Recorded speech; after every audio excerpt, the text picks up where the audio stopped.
حسد سے بچو اس لیے کہ نیکیوں کو ایسے کھا جاتا ہے جیسے آگ لکڑی کو کھا جاتی ہے۔ اور محلے میں اگر دوسروں کو یعنی دنیا داروں پہ رش کرنے لگ جائے تو یہ کتنا بڑا زوال ہے۔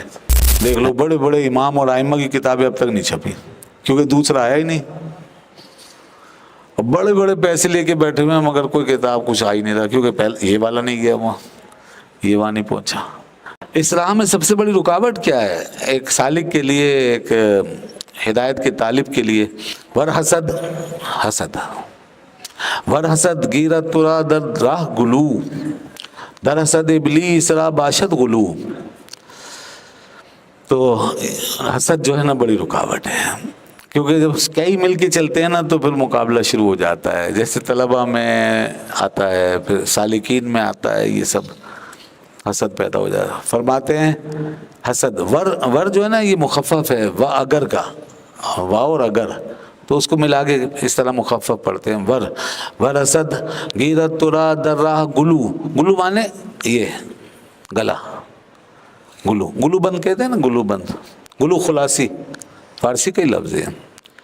اگر حسد تیرے گلے سے تجھے پکڑ لے، بھیج دے تجھے اس راستے میں، ان دس وے، تو اگر یہ حسد جیلیسی انوی اگر یہ تجھے تیرے گلے سے پکڑ کے بھینچے، اور دیکھیے حسد ہوتا ہے ایسے ہی ہے، ایسے بھینچتا ہے، آدمی کا بس نہیں چلتا ورنہ اپنے انگلیاں چبا لے، حسد میں یہی ہوتا ہے۔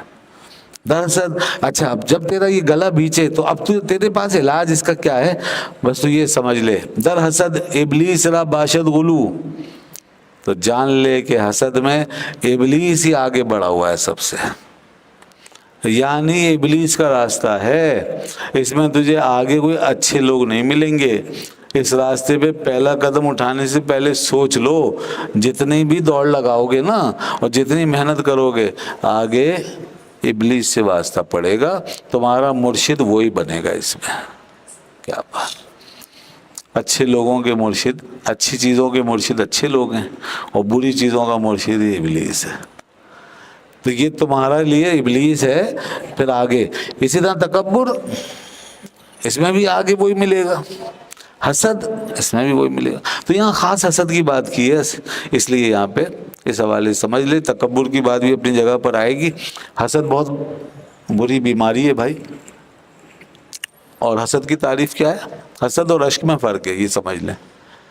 حسد کہتے ہیں دوسرے کی نعمت پہ جلنا، اس کا زوال چاہنا، یا اس میں یہ تبدیلی اور انقلاب چاہنا کہ اس سے چھن کے مجھے مل جائے۔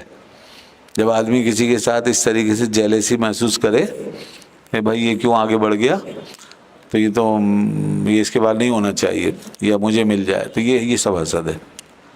تو جلنا کوڑنا اور اس طرح کی ڈیمانڈ کرنا، طلب کرنا، یہ حسد ہے، اور یہ بہت خطرناک چیز ہے۔ اسی کے لیے فرمایا وَلَا تَتَمَنَّوْا مَا فَضَّلَ اللَّهُ بِهِ بَعْضَكُمْ عَلَىٰ بَعْضٍ، اور تم تمنا مت کیا کرو اس کی جس کے ساتھ اللہ نے بعض کو بعض پہ فضیلت دی ہے۔ کسی کو کچھ بنایا، کسی کو کچھ بنایا، کسی کو اچھی صورت شکل دے دی، کسی کو اچھی وجاہت دے دی، کسی کو زیادہ عقل دے دی، کسی کو زیادہ مال دے دیا، کسی کو کچھ دے دیا، ہر ایک کے ساتھ الگ الگ اس کا فیصلہ ہے۔ اس لیے یہ کہا گیا نا کہ جب حسد کرتا ہے نا آدمی تو اللہ کے فیصلے پہ ناراضگی کا اظہار کرتا ہے، یعنی وہ اللہ کی رضا پہ تقسیم پہ راضی نہیں ہے، اللہ کی تقسیم پہ راضی نہیں ہے، اس کی عطا پہ راضی نہیں ہے۔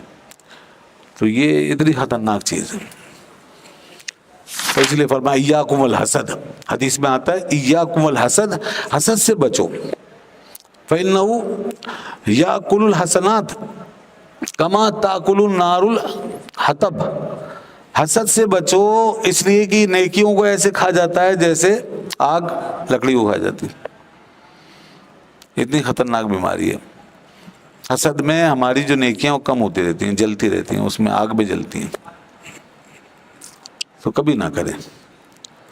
اور یہ معاشرے میں بہت ہے، خاص طور پہ عورتوں میں بہت ہے، عورتیں جو ہیں وہ اکثر اسی کا شکار ہیں گھروں میں، اور مقابلہ ہر وقت، اور اس کی وجہ سے ہزاروں لڑائیاں، اچھے خاصے آدمی بھی بیچارے پریشان گھروں میں، حسد میں خود بھی جل رہی ہیں اور اپنے شوہروں کو بھی جلا رہی ہیں، اپنے بچوں کو بھی جلا رہی ہیں، پورا گھر جلا رہی ہیں۔ اس لیے حسد سے بچیں۔ اچھا ایک چیز ہوتی ہے رشک، جس کو کہتے ہیں غبطہ، اس میں اور اس میں فرق ہے. عربی میں کبھی رشک کو بھی حسد کہہ دیتے ہیں، حدیث میں آیا. تو وہاں رشک ہے نا، اور رشک جو ہے وہ اچھی چیز میں کرنے کی اجازت ہے، بلکہ حکم ہے، وہ کرنا چاہیے، اس کی ترغیب دلائیے. جیسے آپ کو علم کے اندر کسی کے علم پہ رشک آنا چاہیے، کسی کی نیکی پہ رشک آنا چاہیے، کسی کی سخاوت پر رشک آنا چاہیے. اور اس رشک میں آدمی سوال کرے رب سے، یا اللہ مجھے بھی ایسا عطا فرما دے تاکہ میں بھی اسی طرح یہ اچھے کام کروں. یہ بہت اچھی بات ہے، یہ تو کرنا ہی چاہیے. اسی لیے بخاری شریف میں دو چیزوں کو خاص طور پہ ہائی لائٹ کیا جو بہت اہم ہے. لا حسد الا فی اثنتین، فرمایا کہ حسد نہیں ہے مگر دو چیزوں میں. اب یہ حسد سے مراد رشک ہے، یعنی ان دو میں کرو. دو آدمیوں کے بارے میں، وہ کیا ہے؟ فرمایا رجل آتاہ اللہ مالا، ایک اس شخص سے رشک کرو کہ جس کو اللہ نے مال دیا، فسلطہ علی ہلاکتہ، پھر اللہ نے اس کو اس کے خرچ پہ لگا دیا، فی الحق کے حق کے راستے میں. وآخر، اور دوسرا شخص وہ آتاہ اللہ حکمتا، دوسرا وہ ہے قابل رشک آدمی جس کو اللہ نے علم و حکمت عطا فرمایا، فیقضی بہا ویعلمہا، اور وہ اس سے فیصلہ کر رہا ہے اور لوگوں کو سکھا رہا ہے. یہ بھی قابل رشک ہے. تو بھائی دیکھو یہ جو معلمین ہیں، ماشاءاللہ آپ میں سے کئی حضرات معلمین ہیں، آپ لوگ اپنے منصب کو پہچانیے، یہ قابل رشک ہیں یہ. اور معلم اگر دوسروں کو یعنی دنیا داروں پہ رشک کرنے لگ جائے تو یہ کتنا بڑا زوال ہے، کتنا بڑا زوال ہے.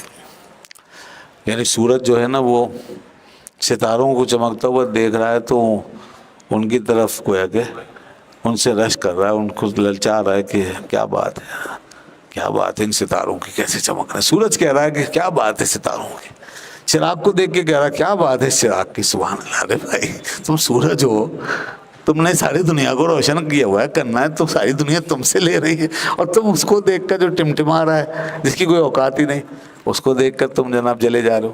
یہ الٹا ہی ہو جاتا ہے بعض دفعہ معاملہ، ہماری تربیت نہیں ہوتی. تو اس لیے بہرحال معلم اور یہ مالدار لوگ جو اللہ کی راہ میں خرچ کرتے ہیں، سبحان اللہ، یہی دونوں جہاں جمع ہو گئے وہاں دین کے بڑے بڑے کام ہو گئے جناب، بڑے بڑے مدرسے بن گئے جہاں یہ دونوں جمع ہو گئے، بڑی بڑے مراکز بن گئے دین کی، بڑی بڑی کتابیں چھپ گئیں. جہاں دونوں جمع نہیں ہوئے وہیں کام سارا رک گیا. دیکھ لو بڑے بڑے امام اور ائمہ کی کتابیں اب تک نہیں چھپی کیونکہ دوسرا آیا ہی نہیں. بڑے بڑے پیسے لے کے بیٹھے ہوئے ہیں مگر کوئی کتاب کچھ آ ہی نہیں رہا کیونکہ پہلے یہ والا نہیں گیا وہاں، یہ وہاں نہیں پہنچا، کبھی وہ نہیں پہنچا، کبھی یہ وہاں نہیں پہنچا. جہاں دونوں جمع ہوئے وہیں فیض کے دریا بہہ گئے، مدرسے بن گئے، کتابیں آئیں، مکتب بنے، مراکز بنے، بڑی بڑی خانقاہیں بنیں، اور اس سے فائدہ ہوا لوگوں کو. تو بہرحال یہ جو رشک ہے نا بھائی، یہ رشک جائز ہے